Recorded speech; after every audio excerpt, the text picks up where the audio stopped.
Dnes je Svetový deň duševného zdravia a preto sme sa aj našich študentov a učiteľov spýtali, čo im pomáha byť OK a byť v pohode. Tak je to jednoznačne spánok a dobré nastavenie mindsetu. Spánok. Moji kamaráti a moja rodina. Čítanie a turistika.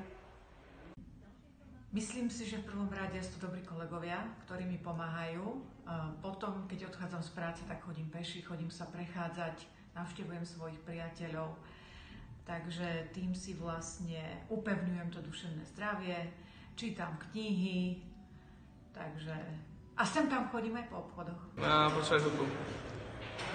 Čo mi pomáha?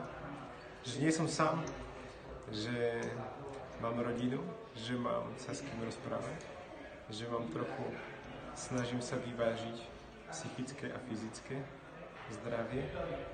Asi toto. Hudba. A to je asi všetko. Tak nejaký čas s kamarátom, keď strávim, keď môžem si výjsť vonku a pokecať s nimi. A tak, keď robím to, čo ma baví. Dvíhať ťažké železa, Príroda a počúvanie hudby. Mne najviac pomohli moji kamaráti, Andrej, Stano, Dano, Tomáš, Matúško, keď hráme kaučeky. Najviac OK. Sport. Nepomáha byť OK to, že pomáham ostatným. Asi moji kamaráti, ľudia, ktorých mám okolo seba, a keď si uvedomím, že sú úžasní.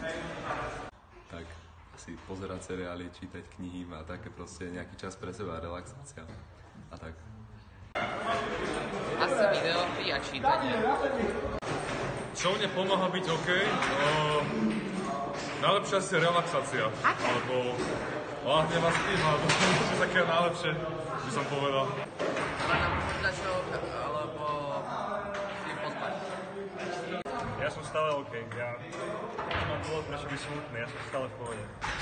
Keď som s mladými na vratku a hráme volejbal alebo iné športy. Byť v pohode, no tak úsmev na tvári, v každom prípade. Asi nastaviť sa na to, že môže byť aj horšie.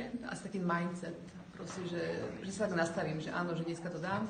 A aj keď viem, že ma čakajú nejaké ťažké, náročné veci, tak proste to samotné celkové naladenie sa, nastavenie mysle.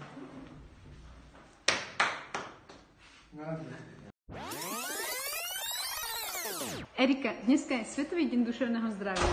Čo tebe pomáha byť OK, byť v pohode? Kolegovia. Nedám to.